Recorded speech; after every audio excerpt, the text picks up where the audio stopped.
Hi, my name is Bella. My husband and I have been married for 2 years. I had a terrible time finding love until I was 27 years old. I went to an elite middle and high school for girls only, and then I went to a university for women only.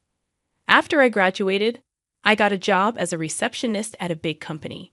As you might expect, all of my coworkers were women. For most of the people in my social circle, business leaders would ask them to parties, but not me. I never went to those kinds of events. It was easy to understand why talking to guys made me so nervous that I couldn't even speak. People often told me how nice I looked, and I was asked out a few times.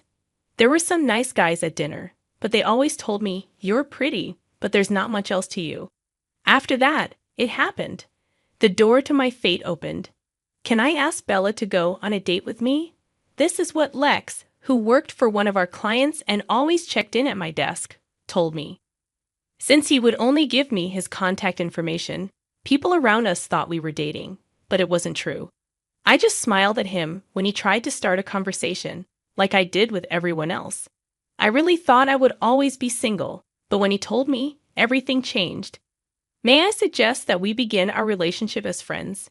That was my answer. Got off guard.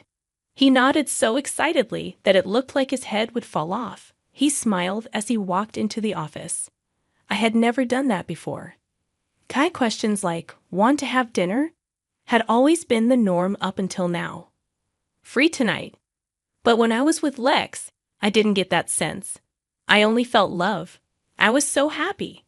I went on a few dates with him, but I was still nervous and didn't talk much. The moment I knew he liked me for who I was, I knew. Is it possible for you and I to be together? To the point of tears, he was so happy. All of this took place on Christmas 2 years ago. At that moment, I was very happy and thought I would always have someone so loving in my life. But there was a hole in his armor when his business failed. Now it's been 2 years, and I'm 29. "Lex, you should probably wake up now," I told my husband, who was still asleep. Then I put on my shoes and left the house. I'm the only one making money for our family right now. My husband's business went out of business 6 months ago, and he hasn't had a job since. It's been hard for him to find a job. This business is in a bad field, and the economy is also bad. Sometimes he gets an offer for a job that pays only $2,000 a month, which makes it hard for him to commit to a new job.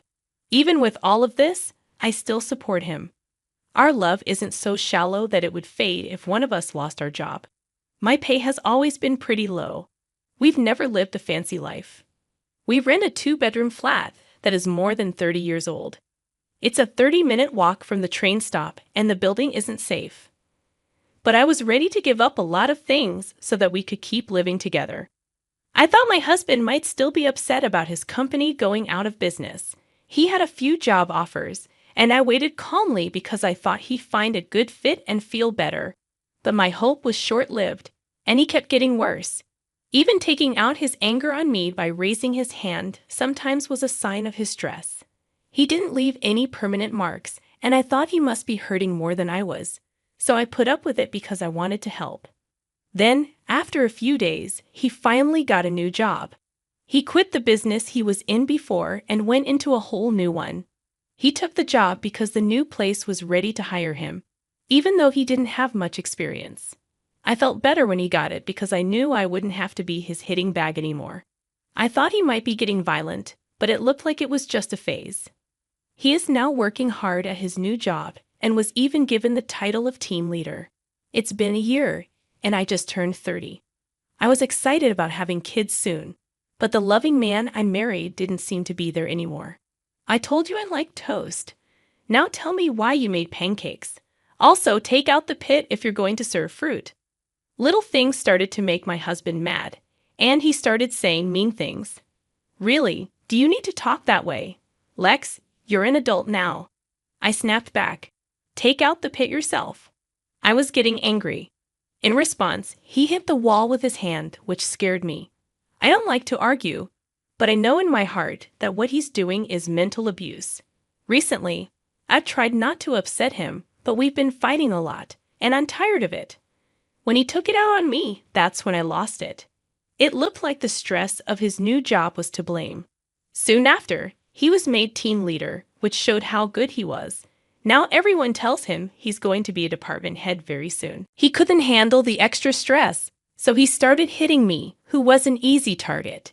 In fact, I quit my job at 30 to stay at home and raise my kids. When I got into my 30s, I'd always planned to quit my job as a receptionist and do something I really enjoyed. Since my husband knew this, I stopped at age 30 as planned. He doesn't seem to like it though. Women need to work too these days. You should know that my pay is enough to take care of both of us. Do you even value the people who have taken care of you? He moans while he eats, then gets his bag and goes to work. I was there for him when he didn't have a job. So why am I being blamed now? That's when I started to mentally distance myself from him. When I got home one day, there were shoes I didn't recognize at the door. There was my mother-in-law in the living room, which caught me off guard. "Well, Mom, why are you here?" My mom told me straight out, "Didn't Lex tell you?" When I went up to her, "From today on, I'm moving in." This is something I've never heard before. Over time, I learned that my husband had suggested that my mother-in-law move, and because she was lonely after the death of my father-in-law. Of course, no one asked me that. While I was still shocked, my mother-in-law told me to start making dinner. It shows how valuable a housewife is to take care of her family, so she told her, "Get to work." Even though I was angry and confused, I went to the kitchen to make dinner. Then Lex's mother-in-law came in and said, "Lex hates burgers." The food was almost ready. "This is rubbish." The dish was almost done when she threw it away. I was seated inside, but strangely, words failed me when I was faced with this surprise event. I couldn't say anything, so I just listened as my mother-in-law went on. She then started going through the fridge and cooking without asking. I finally calmed down and told my mom, "Hold on." I made a list of meals for the week and then went shopping. As soon as I said that, he dumped flour on my head, making me cough. I kept watching her make her food, and then she told me to clean up. When my husband finally got home, he was thrilled to see the meal. "Yes, this is the kind of food I want. It's better to eat fried food than salad." He walked past me and happily sat down to eat with his mom. My heart felt like it had been smashed and black ink had been dropped on it at that moment. Following that, my mother-in-law continued to bother me every day, and my husband continued to hurt my feelings. I felt like I didn't belong in this house, and even though my husband wanted to be close to me, I couldn't because of the situation. As a 30-something woman, I have been putting off having a child because I don't want to have a kid with this abusive man. The last straw finally broke. My wife's mom asked me to take her to the hospital because she was sick. Even though I didn't want to be with her, I had to take her to the hospital, even though I didn't want to. But when I went to get her, a social worker told me to go to a different room. She told her, "You must be having a hard time taking care of the kids and doing all the housework by yourself. But taking it out on your husband and mother-in-law isn't good."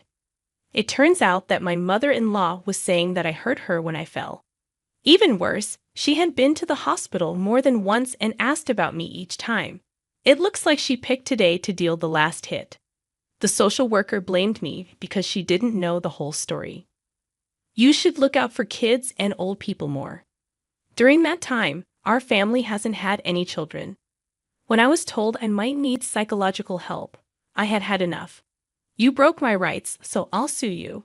It's not you who is being mistreated here, it's me." I showed proof that my husband abused me and that my mother-in-law burned me on purpose. The social worker said she had to check with my mother-in-law, but I told her no and left the hospital by myself. Soon after, my husband and mother-in-law came home. My husband heard from my mother-in-law that I was mean to her. My husband shook his head and said, "You're leaving me, you parasite. How dare you leave my mother?" What kind of lie did my mother-in-law tell you? Based on her fake tears, I think she did it again. I was sick of telling her she was wrong, so I left the house without noticing either of them. I didn't go home that day. Instead, I stayed the night in a work hotel. I was lucky to have my wallet and cell phone with me, and it was easy to find a charger. I chose to avoid both of them for a while and not go back home. But as I walked by the house one day, I saw a woman in her 50s who lived across the street from our apartment. I was beginning to worry. I haven't seen you around. She also told me that your mom told her that you and your husband are going on vacation for about a week. When I heard that, I couldn't help but laugh out loud. Then I asked myself, if not now, when? I called the moving company right away and asked them to help me move out as soon as possible. It was a little more expensive, but I didn't have much stuff, and the movers were able to get it all to my parents' house in just 3 days. Let's see how my husband and his mother react, since they have no idea how much I've helped with the house. They put me down when they don't know anything about me, and I won't forgive them. After moving, I went back to my parents' house because their house was empty. After a few days, my husband called me. "Where are you, Bella? There is no one in your room." When my husband found out what was going on, he kept asking me where I was. I told him, "Not your business. By the way, I've already filed for divorce because you've said you wanted to do it before. Sign them and send them in." After I hung up the phone with him, I stopped calling his number. After that, my life became peaceful. I did yoga, made breakfast, and then sat down with my parents at the table. I had lunch with my mom and dinner with my family again. That's how I felt, but it was comfort and happiness I hadn't felt in a long time.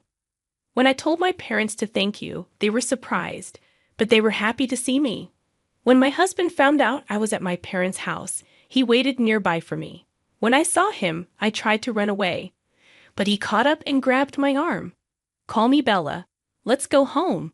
Without you, the house is a mess." I yelled, "Help me," as his hold got tighter. As I was being helped, a high school boy in his sports uniform came by and called the cops. A businessman nearby also helped. Since the cops were there, my husband quietly left. But as expected, my angry mother-in-law stormed into my parents' house. "How dare you make fun of my son in public? Oh, you and your family are a shame." Finally, I stopped my dad from going up to them and told him, while I was doing that, my mother-in-law was outside our house making threats and even talking about defamation lawsuits. Dad was about to lose it and talk to her about it, but I stopped him. "Okay, I'm ready to settle this." I called my husband, who was standing next to my mother-in-law when the call came in. He told her straight out, "I know you're cheating, and I have proof. I'm going to sue you for abuse and get money when we get divorced." My husband became scared when he heard this. After hearing rumors that he was going to a hotel with a coworker, I actually paid a detective to find proof of his cheating. I had a lot of proof. I even went to the hospital and got a note saying I was healthy in case they tried something. I had also recorded talks in case I needed proof. I was going to talk to my husband and his mother about it when I was ready mentally. But I'm not going to be quiet when they insult my parents. My mother-in-law has also been stealing money from my pocket. I've heard that the house is in terrible shape and even smells bad since I left. People in the neighborhood are complaining, right? My husband didn't know what to say. A friend told me this story. They said my husband and his mother were not in town. It looks like they haven't been doing simple things like picking through the trash, and the house has become a dump. Besides that, I heard that the property management gets reports every day about the loud fights they have. Now my husband might understand how much I helped the family and want me to return, but it's too late. I'm not coming back to live happily ever after with your mom. After I said that, I put the phone down. Soon after, my wife's mom tried to break down my front door. They were both arrested after I called the cops. After the fact, my neighbor told me that they hadn't taken care of any of the complaints through the management business. The drama finally got so bad that it cleared out the whole apartment building. The management finally went to court against both of them for not paying rent, ignoring complaints, and making business difficult. They were being sued for money damages. They were finally told by the court to leave and pay money for harm. They can't rent anywhere now because they're on a list of people who can't rent. It turned out that the rent wasn't paid because my husband made a mistake at work that cost a lot of money and caused him to lose his job. He quit his job and moved far away because he couldn't find another place to live in the area. He then ran into another problem when he tried to find new work. He became homeless, which made his mother steal from stores. She was arrested for hitting a store worker who tried to talk to her. I read about this in the news online. I have no idea what comes next, and I don't want to know. When I got divorced, I started working at the coffee shop of my dreams. Someone I work with who is 5 years younger than me and I became friends. I got married again when I was 34. We opened our dream cafe when we were 40, and now I'm pregnant. I'm pregnant at a late age, but I've never been happy.